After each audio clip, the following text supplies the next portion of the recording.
Cholesterol বাড়লে কি বিপদ? পুরো সত্যটা জানলে আপনার ভয় অনেকটাই কমে যাবে।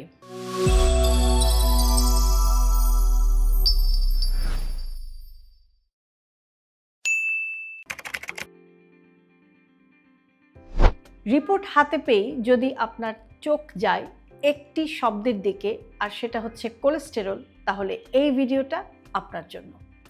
কারণ অনেকেই জানেন না, কোলেস্টেরল নিজে খারাপ না, খারাপ হলো আমাদের বোঝাপড়া।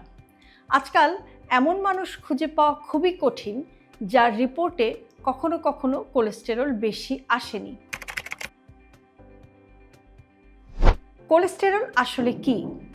কখন এটা ভয়ের কারণ আর কখন একেবারেই ভয়ের কিছু নেই? চলুন একদম শুরু থেকে আরম্ভ করি। কোলেস্টেরল এমন একটা চর্বি যা আমাদের শরীর নিজেই তৈরি করে। এটা ছাড়া হরমোন তৈরি হয় না, মস্তিষ্ক ঠিকমতো কাজ করে না, এমনকি ভিটামিন ডি তৈরিতেও কোলেস্টেরলের একটা বড় ভূমিকা আছে। সমস্যাটা শুরু হয় তখনই যখন এই কোলেস্টেরলের ভারসাম্যটা নষ্ট হয়ে যায়। আপনি হয়তো আপনার রিপোর্টে দেখেছেন এলডিএল আর এইচডিএল নামের দুটো শব্দ। এলডিএলকে বলা হয় খারাপ কোলেস্টেরল, কারণ এটা বেশি হলে রক্তনালীর দেয়ালে চর্বি জমতে থাকে, ধীরে ধীরে রক্ত চলাচলের রাস্তাটা সরু হতে থাকে। আর এইচডিএল হলো ভালো কোলেস্টেরল, এটা রক্তনালীর ভেতরের অতিরিক্ত চর্বি পরিষ্কার করতে সাহায্য করে।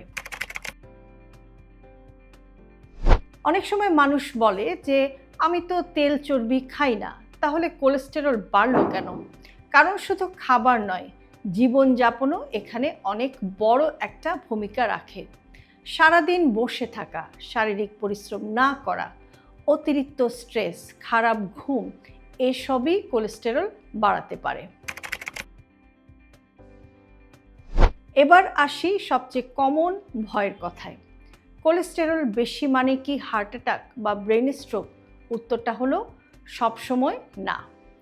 একজন মানুষের কোলেস্টেরল একটু বেশি হলেও যদি তার অন্য কোনো ঝুঁকি না থাকে, তাহলে সেটা খুব বড় সমস্যা তৈরি নাও করতে পারে।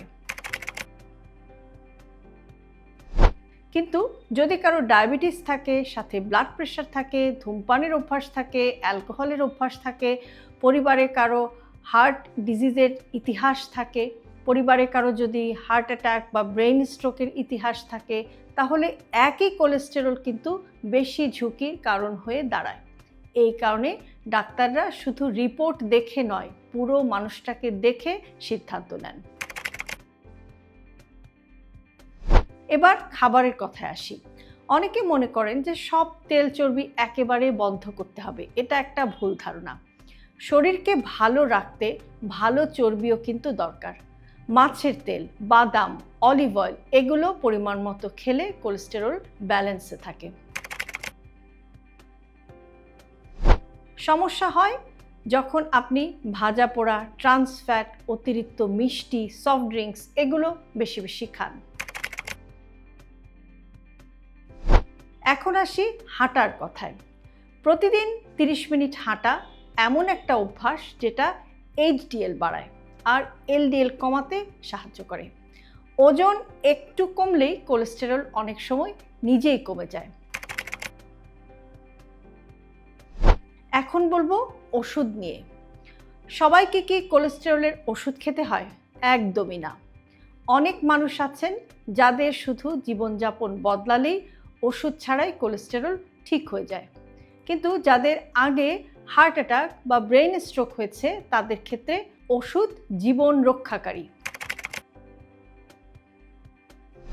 এখানে একটা ভুল ধারণা খুবই কমন যে ওষুধ শুরু করলে আর সেটা বন্ধ করা যাবে না।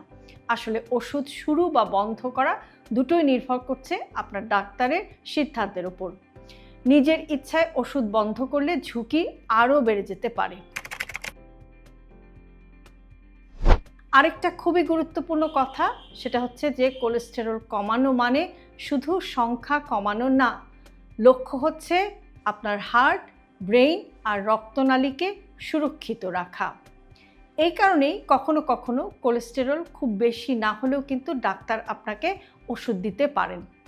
সবশেষে বলবো যে কোলেস্টেরল কোনো শাস্তি নয়, এটা শরীরের একটা নীরব সংকেত। এই সংকেতটা সময় মতো বুঝতে পারলে বড় বিপদ সহজেই এড়ানো যায়। রিপোর্টের একটা সংখ্যাকে ভয় পাবেন না, নিজের শরীরকে বুঝুন এবং সেই অনুযায়ী কাজ করার চেষ্টা করুন। হেলদি লাইফস্টাইলকে জটিল ভাববেন না। আপনার দৈনন্দিন জীবনে ছোট ছোট অভ্যাসের পরিবর্তনই আপনাকে নিয়ে যেতে পারে একটি সুস্থ জীবনধারার দিকে। আর সেই কারণে আমরা সবসময় বলে থাকি হেলদি লাইফস্টাইল সিম্পলিফাইড। আজকের ভিডিওটি যদি আপনাদের কাছে ইউজফুল মনে হয় তাহলে অবশ্যই প্রিয়জনের সাথে শেয়ার করতে ভুলবেন না। আর এরকম আরও ভিডিও প্রতিদিন পেতে সাবস্ক্রাইব করুন আমাদের ইউটিউব চ্যানেল এবং ফলো করুন আমাদের Facebook page with doctor Shahnaz Chowdhury.